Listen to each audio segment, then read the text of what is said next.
sommaire de ce journal, plus de 99% de taux de réalisation du barrage de Samandéni.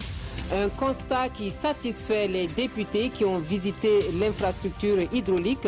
Les parlementaires veulent mieux s'imprégner de la réalité de cet outil de développement pour un meilleur contrôle de l'action gouvernementale. On en parle dès le début de ce journal.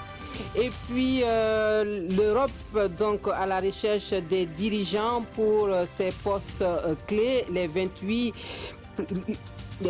de l'Union européenne donc, sont réunis depuis dimanche dernier à Bruxelles et aucun consensus ne se dégage pour le moment. Bonjour, merci de suivre les informations de la mi-journée sur la télévision du Burkina. Un très bon appétit à vous qui êtes à table. Cela dit, le barrage de Samandéni est à un taux de réalisation de plus de 99%. C'est ce qui ressort de la visite des députés membres de la Commission du développement rural, de l'économie et des changements climatiques sur l'infrastructure hydraulique. Les parlementaires font le constat sur le terrain ce lundi et ce que l'on vise ici, c'est le contrôle gouvernemental. Reportage Hassan Gourabou, Siriki Milogo et Kadou Romenki. Des députés membres de la Commission du développement rural, de l'économie et des changements climatiques sont en visite sur le barrage de Samandéni. Du déversoir à la centrale hydroélectrique, en passant par la digue et les conduites de prise d'eau, ces élus du peuple s'imprègnent de l'état d'avancement des aménagements hydro-agricoles. On vient voir comment les aménagements hydrauliques sont faits. Est-ce que c'est bien fait? Est-ce que ça fonctionne bien? De telle sorte à ce que nous recherchons, à savoir, puisque ça favorise l'agriculture, plusieurs activités, la pêche et tout, afin que nous puissions nous imprégner et faire un retour. Par cette visite commentée, ces parlementaires espèrent mieux contrôler l'action gouvernementale en matière d'aménagement d'infrastructures hydro-agricoles. Le tout n'est pas d'être à l'Assemblée, dire que oui, tu vois des lois, mais il faut aller voir sur le terrain. Et c'est ça qui fait aussi, en tout cas, le complément pour un élu, pour ne pas dire pour le député qui est national et qui doit veiller sur tout ce qu'il y a comme infrastructure nationale. Cette communication du programme de développement intégré de la vallée de Samandéni permet aux députés de mieux cerner les contours de cet ambitieux projet et de la communication. Il ressort que le taux d'exécution du barrage est de 99,94% et que la mise sous tension de la ligne hydroélectrique est prévue pour cette année. On parle finance maintenant, trouver des solutions pertinentes à l'incivisme fiscal qui pénalise l'économie nationale. C'est tout l'objet de l'atelier qui se tient depuis ce matin à Ouagadougou. Il est question de définir des stratégies qui contraignent au respect des obligations fiscales, les actions à mener et la recherche de l'équilibre entre les services rendus aux contribuables et le contrôle. Pour cela, il faut d'abord identifier les causes profondes de cet incivisme fiscal au Burkina Faso. On suit l'ouverture de l'atelier sur la promotion du civisme fiscal avec Jean Zongo et Oumou Sissi. 859,5 milliards de francs CFA, c'est le montant des prévisions de recouvrement assigné à la Direction générale des impôts pour l'exercice budgétaire 2019. Et pour l'atteinte de cet objectif, la DGI doit mettre en place des stratégies à court, moyen et long terme pour venir à bout de l'incivisme fiscal. Le premier, c'est d'apprendre à différencier les contribuables et surtout l'attitude de l'administration en fonction du profil du contribuable et du comportement du contribuable. Le deuxième axe consisterait à traiter des segments d'usagers plutôt que de traiter des cas individuels. Et enfin, le dernier, ce serait d'essayer d'atteindre l'équilibre entre les activités de service et les activités de contrôle. Toute chose qui permettra de pérenniser non seulement les recettes fiscales, mais aussi de les accroître. Il n'y a pas de mauvais payeurs ciblés. À tous les niveaux, il y a des mauvais payeurs. Que ce soit au niveau des gros contribuables, que ce soit au niveau des moyens contribuables, que ce soit au niveau des petits contribuables. On trouve toujours des gens qui cherchent à feinter l'impôt. C'est pourquoi nous cherchons en tout cas à lutter contre ça et à amener tout le monde à être civique. Au sortir de cette rencontre, une stratégie de promotion du civisme fiscal sera élaborée, accompagnée d'un plan d'action pour sa mise en œuvre. Autre chose, grâce à une opération spéciale de délivrance d'actes de naissance et de cartes nationales d'identité burkinabé, initiée par le ministère en charge de l'action sociale, elles sont très nombreuses, les femmes et les jeunes filles de la région du centre, qui peuvent jouir officiellement d'une reconnaissance juridique et des avantages qui y sont liés. La remise des documents a lieu à Koubri. Reportage Urbain Benito, au sommet Maxime Zongo. Après une première opération qui a permis de délivrer plus de 13 000 actes de naissance et 4 600 CNB au niveau des régions du centre-sud et de la Boucle du Monde, le ministère en charge de la solidarité décide de l'étendre à d'autres localités. À travers ce lancement ici à Koubri, c'est le démarrage d'une vaste campagne de délivrance de ces pièces utilitaires au profit de personnes démunies de la région du centre. Tout acte que nous posons dans la société, on a besoin de ces documents pour se faire accompagner. D'où la nécessité de faire comprendre à ces femmes de venir. Donc c'est une première vague que nous avons commencé dans la région du centre. Après, s'il y a un besoin, nous verrons avec nos partenaires comment nous allons accompagner la deuxième vague de personnes encore pour avoir ces documents. Au terme de l'opération, ce sont 5 123 actes d'état civil, dont 641 actes de naissance et 4 482 CNB qui seront délivrés aux femmes et aux filles de la région. La mise en œuvre de cette opération s'élèvera à 13 millions de francs CFA pour une subvention de l'État à hauteur de 11 millions de francs CFA. Il est donc demandé à chaque bénéficiaire une contribution de 500 francs pour la CNB et 700 francs pour l'acte de naissance. La République populaire de Chine qui apporte son soutien au gouvernement burkinabé dans ses efforts pour développer le capital humain afin d'accroître l'employabilité des jeunes, notamment ceux sortis des centres de formation professionnelle et technique.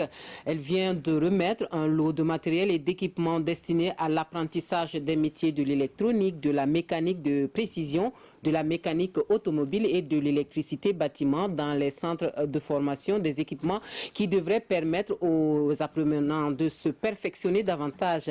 Nous suivons la remise du matériel avec Aruna Mari. Des équipements et des pièces de rechange pour les centres de formation professionnelle. Réceptionné par le ministre Salif Otiam Touré, c'est un don de la République populaire de Chine. Cet appui traduit l'engagement du partenaire chinois à renforcer les capacités techniques des centres de formation pour faciliter l'insertion professionnelle des apprenants. Pour les deux parties, le choix des équipements s'est fait de commun accord avec les experts chinois et burkinabés en tenant compte des besoins réels des centres.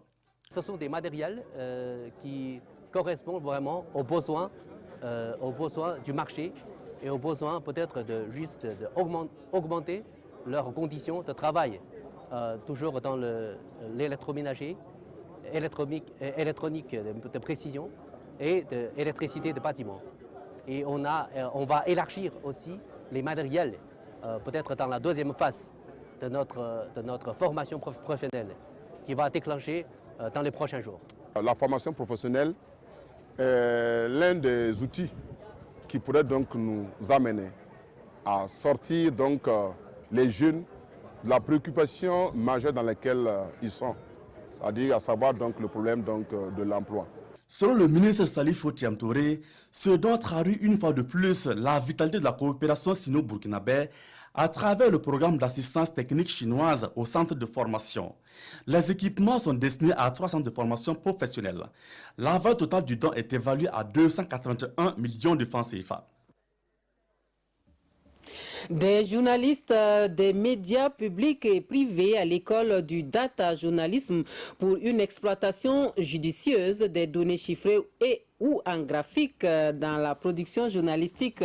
Ils sont une trentaine, donc ces hommes et ces femmes de presse à avoir pris part à cette formation à Koudougou. Draman Dadia en fait partie. Des chiffres et des graphiques enseignés à ces journalistes, tous issus des médias publics et privés du Burkina. Aïcha et ses confrères viennent d'achever leur initiation de 5 jours en data journalisme. Vraiment, on a beaucoup appris. Cette formation va nous permettre de traduire une information qui est donnée sous forme de tableau en papier journalistique, qui sera plus lisible et plus compréhensible pour le téléspectateur, le lecteur ou l'auditeur. Mieux exploiter les tableaux et les graphiques pour des productions journalistiques de qualité. C'est aussi le souhait de l'Association des journalistes du Burkina et son partenaire, le projet pour la gouvernance économique et de participation citoyenne. Pour le formateur, le data journalisme s'impose désormais aux hommes de médias. Et le rôle ou bien la mission de la formation que nous venons d'assurer avec sur demande de l'AJP, c'est justement de permettre aux journalistes du moins de comprendre ces chiffres, de ne plus reproduire seulement de façon brute les chiffres qu'on leur donne dans leur reportage quand ils vont sur le terrain, mais d'avoir les moyens de comprendre les messages cachés derrière ces chiffres-là pour, comme je le dis, faire parler les chiffres pour que les chefs disent la réalité de ce qui est caché derrière. Donc, ne balancez plus les chiffres bruts comme ça, qui ne vous aident pas, qui montrent même votre ignorance et qui n'aident pas aussi vos auditeurs à comprendre. Donc, pour notre part, je crois que c'est un processus, et comme il a dit, c'est une initiation, mais c'est un forgeron qu'on devient forgeron. Donc de l'exercice, mais aussi de la formation continue, car le data journalisme, un journalisme de données, exige une bonne maîtrise de l'outil informatique. Les fidèles musulmans de Tamasgo disposent désormais d'une nouvelle mosquée pour la prière de vendredi, d'une capacité de 800 places et d'un coût estimé à 10 millions de francs CFA. Elle est financée par l'ONG Direct Aid, soutenue par le Koweït. L'inauguration du lieu de culte est une opportunité pour les leaders religieux d'appeler les fidèles à vivre en harmonie avec les autres communautés religieuses. Nous voyons cela avec Nong Bakouda et Omar Zombri. Tamasgo, village de la commune de Barsalgo dans la région du centre-nord. Il est 13h passées, le muezzin appelle les musulmans à la prière.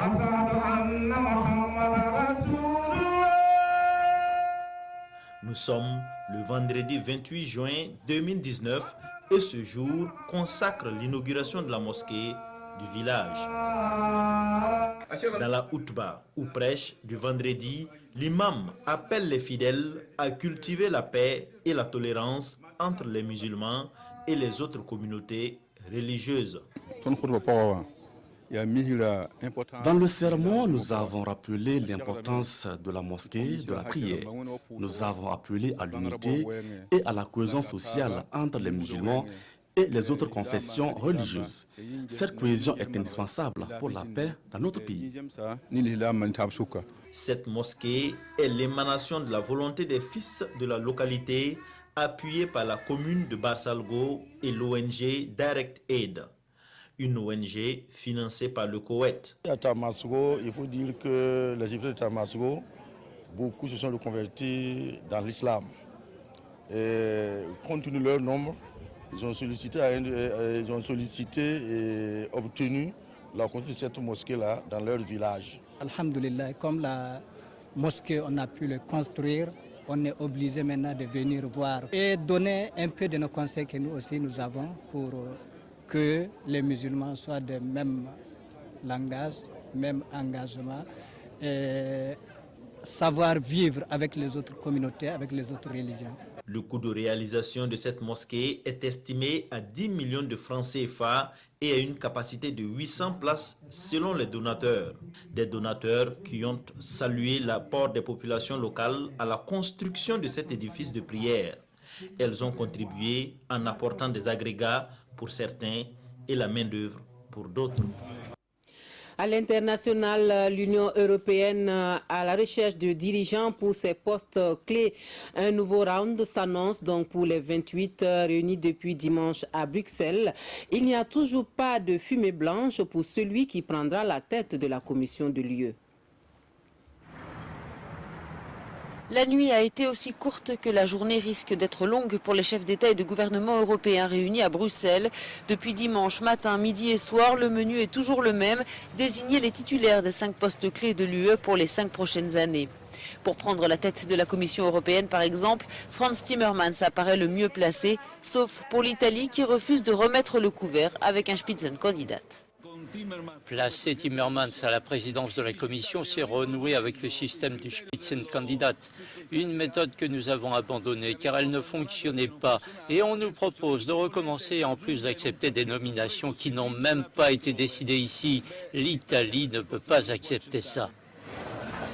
Outre l'Italie, Frans Timmermans doit aussi compter avec l'hostilité des 4 pays membres du groupe de Visegrad, la Hongrie, la Pologne, la Slovaquie et la République tchèque, qui lui reprochent ses critiques contre leur manquement à l'état de droit et les procédures enclenchées à ce titre contre Varsovie et Budapest.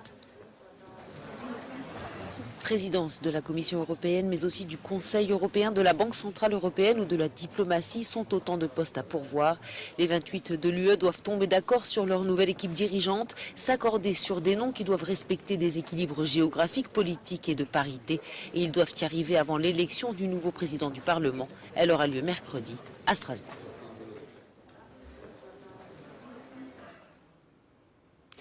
En sport, l'Algérie et le Sénégal se qualifient pour les huitièmes de finale de la CAN 2019.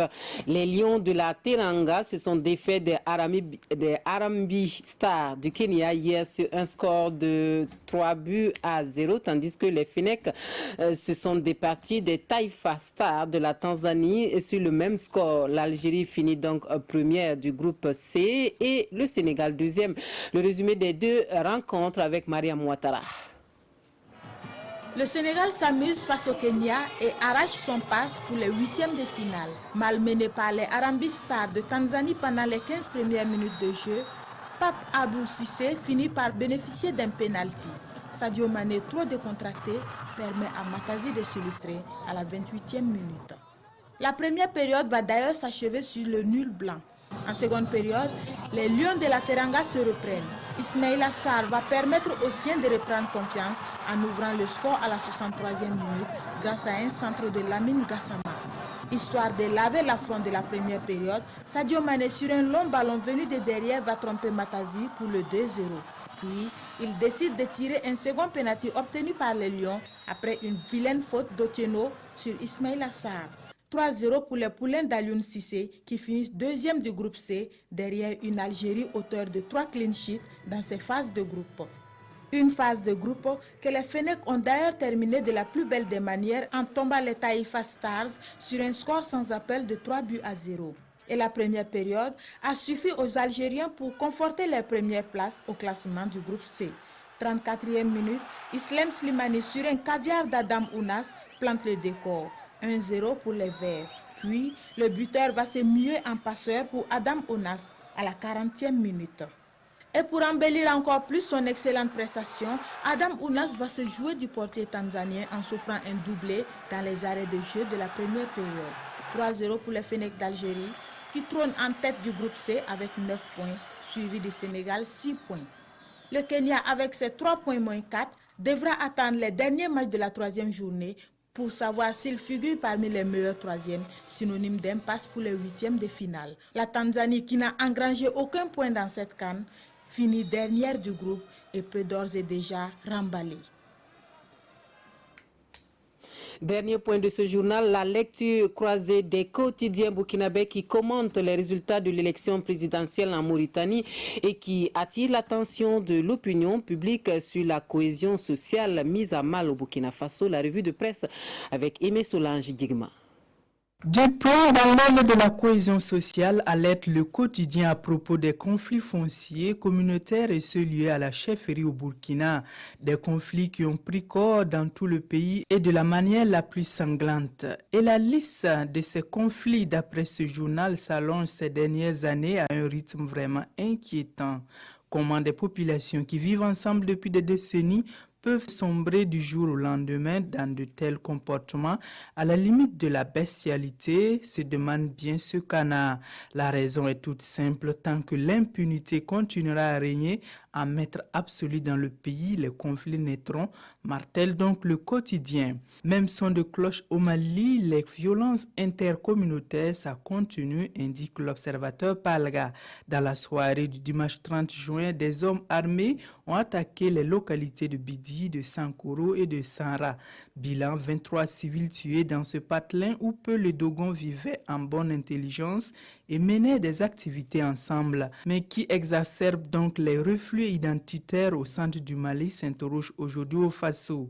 Plusieurs sources affirment sans sourciller, selon ce journal, qu'il s'agit d'une nouvelle expédition punitive des milices Dogon dont le bras armé Dan Ambassagou a décidé de casser du peul pour étouffer l'hydre terroriste qui sévit au Mali depuis l'occupation du nord-pas des rebelles Touaregs en 2012.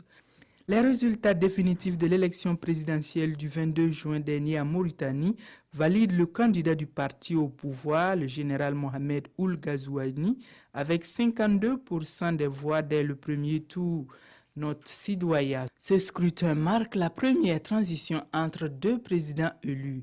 Toutefois, le sortant a bien laissé entendre qu'il reviendra en 2024. Une alternance fictive d'après ce journal ou en trompe-l'œil selon le pays. Si Blaise avait eu ce flair au Burkina, déplore aujourd'hui au Faso, il aurait alors fait 5 ans de retraite à Ziaré et serait revenu en 2020. Journal, merci de votre attention. Très bon après-midi à tous.